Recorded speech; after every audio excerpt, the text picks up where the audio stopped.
Les Sceaux du mystère. Bienvenue à vous, le triangle des Bermudes.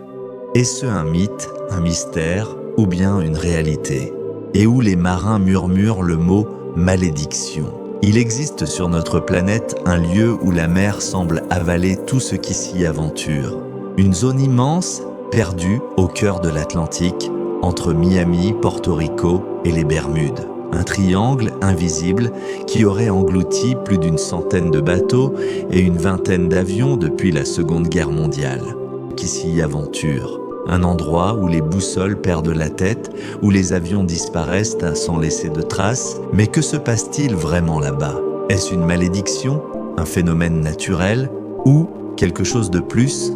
L'Escadrille 19, le jour où tout a commencé, le 5 décembre 1945. 5 bombardiers américains décollent de la base de Fort Lauderdale en Floride.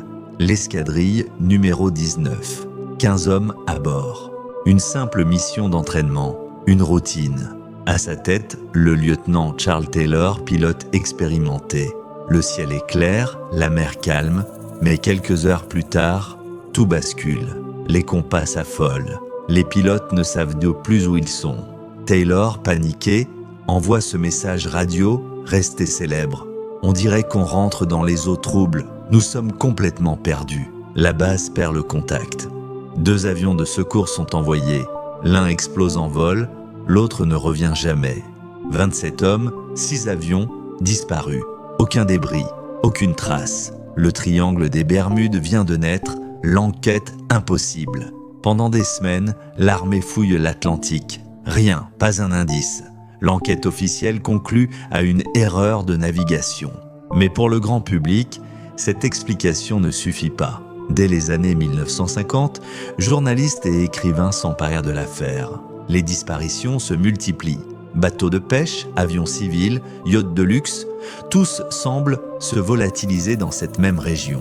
L'imaginaire collectif s'enflamme. Le mythe est en marche. La légende grandit. Dans les années 1950, les récits s'enchaînent. Des cargos, des yachts, des avions de ligne, tous portés disparus. Les médias s'emparent du phénomène. Certains parlent d'un trou de verre, d'autres d'un portail vers une autre dimension. Et dans les années 1970, l'auteur Charles Berlitz popularise le terme triangle des Bermudes. Son livre devient un best-seller mondial, mais brouille encore un peu plus la frontière entre science et fiction, des extraterrestres, l'Atlantide engloutie ou simplement la peur de l'inconnu. Les hypothèses paranormales, certains croient que sous les flots du triangle sommeille une ancienne civilisation. Une pyramide de pierre, vestige de l'Atlantide, qui émettrait un champ magnétique capable de dérégler les instruments de navigation. D'autres vont plus loin. Ils parlent de portes interdimensionnelles, de distorsion du temps ou même d'enlèvements extraterrestres.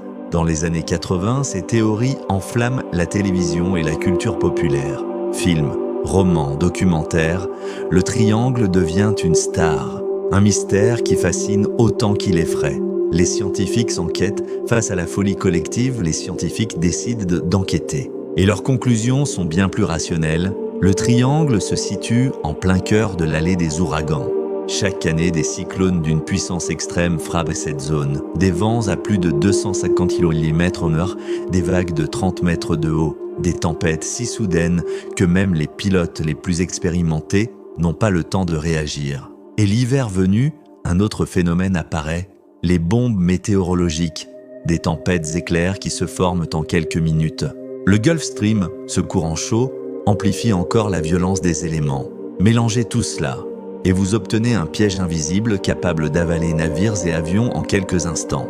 Le magnétisme et les instruments fous. Mais pourquoi les compas deviennent-ils fous dans cette zone? Certains chercheurs ont une piste. Le plancher océanique du triangle serait riche en magnétite, une roche volcanique hautement magnétique. Sous l'effet de certaines conditions, cette magnétite perturberait les champs électromagnétiques, désorientant les appareils et les pilotes. Un dérèglement invisible, mais potentiellement fatal. Le méthane, la théorie moderne. En 2015, une nouvelle théorie refait surface. Le coupable serait le méthane. Sous le plancher du triangle, d'immenses poches de gaz sommeillent. Lorsqu'un tremblement de terrain se produit, ces bulles de méthane remontent brutalement à la surface, rendant l'eau moins dense. Les bateaux perdent leur flottabilité et coulent en quelques secondes. Pire encore, ce gaz, en s'échappant dans l'atmosphère, pourrait étouffer les pilotes d'avion ou provoquer des pannes motrices soudaines. Une explication scientifique, mais pas totalement prouvée. Le triangle n'a pas livré tous ses secrets aujourd'hui encore. Le triangle des Bermudes continue de fasciner. Chaque année, de nouveaux navires le traversent et certains ne reviennent jamais. Alors, simple coïncidence ou la preuve qu'il existe encore, dans notre monde d'affaires, des forces que nous ne comprenons pas. Le triangle des Bermudes n'a peut-être pas encore livré tous ses secrets. Les médias s'emparent du phénomène. Certains parlent d'un trou de verre, d'autres de portail vers une autre dimension. Et dans les années 1970, l'auteur Charles Berlitz popularise le terme triangle des Bermudes. Son livre devient un best-seller mondial, mais brouille encore un peu plus la frontière entre science, l'Atlantide engloutie, ou simplement la peur de l'inconnu. Le mythe passionne, la science, elle, observe. Et avec les progrès technologiques, les chercheurs ont pu sonder les profondeurs du triangle des Bermudes. Les sonars ont révélé un relief spectaculaire. Les Bermudes reposent sur une montagne sous-marine de 4000 mètres de haut, entourée de récifs, de grottes et de gouffres pouvant descendre à 8000 mètres. En 2020, une épave disparue depuis 95 ans a enfin été retrouvée. Preuve que les profondeurs gardent leurs secrets, mais que la technologie commence à les dévoiler. Le biologiste marin Tom Iliffe, après plusieurs plongées dans la zone, parle de phénomènes étranges. J'ai observé d'immenses tunnels d'eau dotés d'une force d'aspiration incroyable.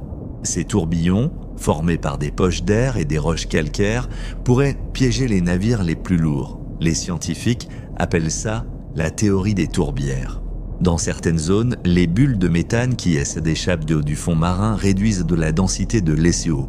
Un bateau pourrait littéralement y enfoncer sans résistance. Pas de magie, juste la physique. Le triangle des Bermudes est un véritable carrefour de tempêtes. C'est ici que se rencontrent les vents chauds du golfe du Mexique, les orages équatoriaux et les cyclones atlantiques. Résultat, des conditions météo imprévisibles, violentes, parfois mortelles. L'océanographe Simone Boxall de l'université de Southampton parle d'un autre phénomène, les vagues scélérates. Des murs d'eau pouvant atteindre 30 mètres de haut. Elles surgissent soudainement, sans prévenir, et peuvent faire chavirer un paquebot en quelques secondes. Quand la mer et le ciel s'unissent, même les plus grands navires peuvent disparaître.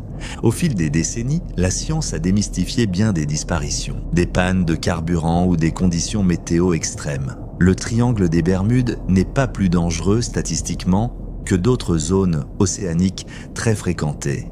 Mais sa réputation fait qu'elle continue de grandir.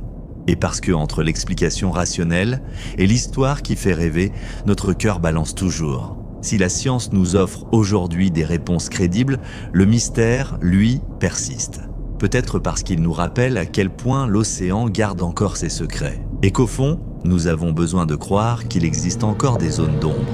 Alors, mythe ou réalité ? À vous de décider. Si vous avez aimé, n'hésitez pas à mettre un pouce. Cela m'aide et m'encourage à vous créer d'autres contenus. Abonnez-vous et appuyez sur la cloche afin de suivre d'autres mystères des profondeurs. Merci pour votre visionnage et à très bientôt pour des histoires incroyables.